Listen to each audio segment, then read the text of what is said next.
Now here's your host, the Bronx Journal's editor-in-chief, Professor Miguel Perez. In celebration of Poetry Month, today we'll be taking a look into the art of Latino poetry with members of the Bronx's own Acentos Poetry Showcase. Our guests tonight are two Latino poets. Fish Vargas is the founder of the Acento Poetry Showcase, and Rich Villar is the show's host and curator. Gentlemen, welcome to the program. It's a pleasure having you here. Thank you for having us. How you doing? Tell us all about Acentos. We want the people of the Bronx to know what it is that you're doing in terms of poetry, and this showcase sounds fascinating. Tell us what it does. Acento's Bronx Poetry Showcase was a reading that me and a friend of mine, Oscar Bermeo, founded 5 years ago. It was a place in which we felt we needed Latinos to go to and read their poetry without apology. It seems that too many times poets would read it, it would say, I have a poem, but I'm sorry it has Spanish. So we decided we needed somewhere to feel safe, to feel comfortable in our skin. So without apology for being bilingual?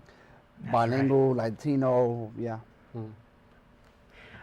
No, it got started in March of 2003. Our first feature was actually a gentleman who hosted a reading series called A Little Bit Louder. And because he was so welcoming in his space, we decided to welcome him to ours. His name was Guila Charles Gonzalez. And we've been going for the last 5 years, and since then we've expanded our scope and focus to include Latino poets from all over the nation.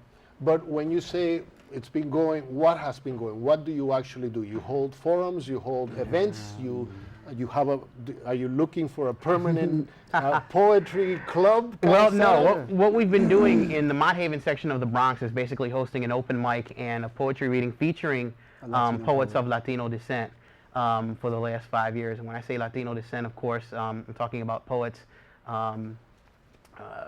They have included poets from the New Yorican movement, Puerto Rican poets here in New York, Cubanos, Colombianos, Dominicanos.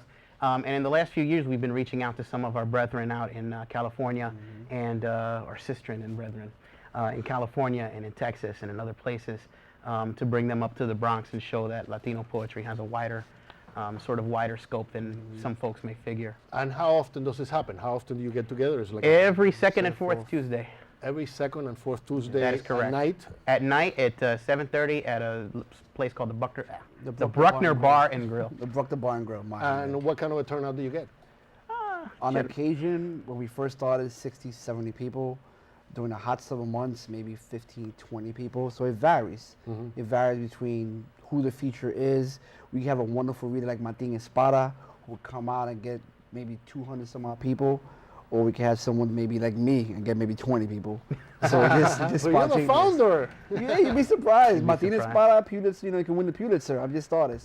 So but there was nothing like that in the Bronx. I mean, we all hear about the New Yorican Poets Cafe, right? In downtown, and we figure, well, isn't that enough? But what is it? Is it enough, or do you want your own local place in the Bronx? Well, let's define enough. The New Yorican Poets Cafe movement started 35 years ago, and primarily involved just New Yorican poets. As a Latino, there's so much more than just a New Yorican poet. Absolutely. Between the Dominicans and Haitians, Mexicano, Peruvians, there's so much more than just Puerto Rican and New York. There's so much more. But haven't they expanded too to include all these other groups? They have a sort of multicultural bent to what they do. Actually on May 3rd, they're having a 35th anniversary show. Yes. And they're going to be honoring us as sort of the next generation of New Yorican and Latino poetry. So you do work together. We do work together, and we know Miguel and Carmen and Lois and all the folks there. But what they did, is, it's good, but I think it requires a little bit of expansion. And expansion of what it means to be Latino in the United States, what it means to be a poet, and what it means to have these two languages mix and do these wonderful things in poetry. And it can't just be confined to the New Yorican aesthetic. So let's define Latino poetry. Is there a difference between poetry and Latino poetry? Well, that depends on who you talk to. Who you ask. It depends who you ask. Well, I'm asking you guys. So. Well, yes. Certainly Latino poetry is poetry that is written by Latino Americanos.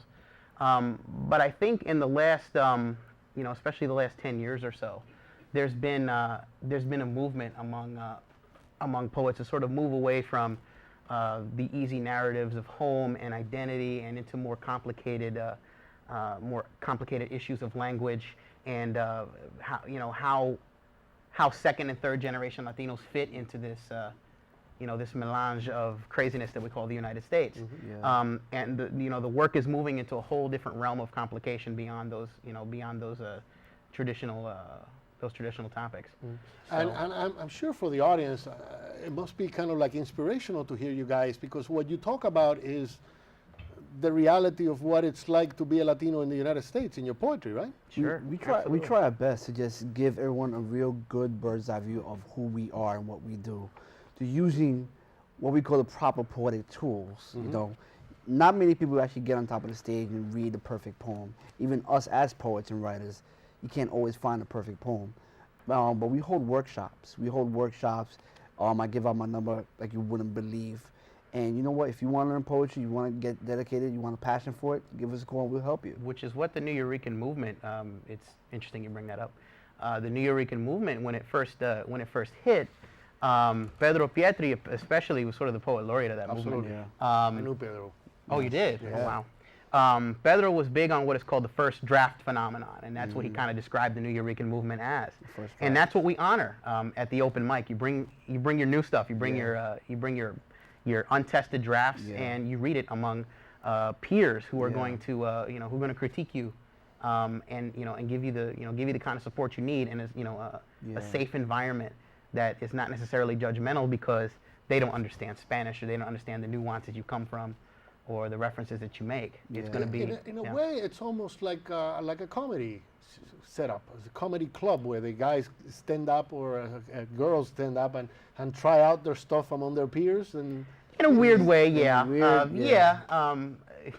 It Could- definitely gets funny. But could it be really called comedy? No. You know, In really terms called of, comedy. we're not really stand-up comedians or anything like that. no, But but I mean, what we have as far as a as comparison. yeah, but yeah, it's basically a proving ground for newer work. Yeah, we hold a very high bar. We said, I mean, literally, he came up with a refrain a couple years ago, and basically bring the new stuff. And everyone knows that when you come to our centers, you have to bring your newest untested work, because if we heard your poem 3 weeks ago, we don't want to hear it again. We want to see that you've been reading, you've been writing, you've been practicing. In other words, bring your best hard work to our centers. That's what we do. So we hold a very high bar. Wow. Sounds interesting. Sounds fascinating. Yes. I mean, I would love to have you down there. well, man. I am. I'm definitely coming. I mean, right. Absolutely. But tell me a little bit more about yourselves, though. I mean, Rich, let's start with you. How did you get started? I mean, what is it about you that made you a poet? Probably just a desire not to get caught up in the corporate world. I was going to be a lawyer, and I was about 6 weeks away from my LSAT. And then I saw a poet read at my college. I graduated from Montclair State. His name was Martín Espada. He is the author of about 12 books now. He was shortlisted for a Pulitzer last year. And, he just had such an amazing way of expressing exactly how I grew up that I said, wow, I can tell my story, and it's important. So I just decided to pick up an old hobby that I'd had since I was a little kid, which was writing poetry. I decided to pick it up, start reading some other people. I started reading some of the older poets of the New Eurekan movement. I started reading some of my contemporaries like Willie Perdomo. And I figured, wow, this is really something I can get with. And I started attending open mics like crazy every day. I started reading voraciously, and now I'm actually in a graduate program for creative writing, and I came on board with Acentos in March of 2003. Okay, but you said you were going to be a lawyer. Yes. Is there sufficient money in poetry, or is it There a is. lifestyle? It's a little bit of both. You have to. I mean, obviously we both have day jobs. You can't. Yeah. You can't really get by on just writing poetry. Poetry books don't sell too well in the U.S. But there is still an important story to be told here, and I think that that goes beyond any temporal concerns about money, although definitely it's important.